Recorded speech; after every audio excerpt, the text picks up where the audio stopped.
j'ai eu la passion du train tout petit, auquel je me rappelle pour Noël j'avais un train mécanique.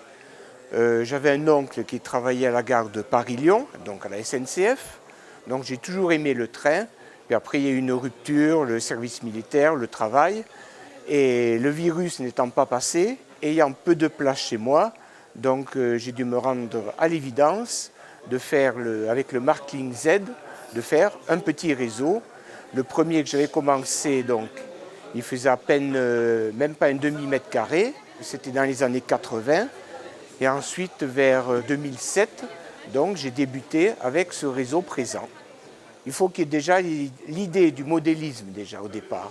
Moi, j'avais une habitude par mon premier métier, la céramique, la décoration, donc le dessin. Donc ça m'a beaucoup aidé, la peinture également.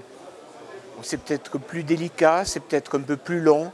Il faut énormément fignoler, faire gaffe aux petits détails, au maximum.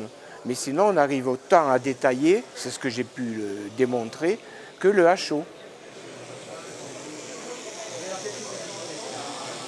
Et en véhicule, bon, il y a du matériel allemand, mais il y a du matériel suisse et du matériel belge aussi qui est fabriqué. On en trouve facilement en Allemagne. Voilà. Je compte à peu près autour des 3 années de travail. Pas en permanence, évidemment, parce qu'on a toujours autre chose à faire. Mais bon, sur 3 années, échelonnées. Mais un néophyte, quelqu'un qui n'a jamais fait, je ne lui conseillerais pas directement de se lancer dans le Z. Pour un néophyte, hein, quelqu'un qui n'a jamais fait de modélisme. Mais quelqu'un qui fait du HO ou d'autres échelles, il n'y a aucun problème. Hein.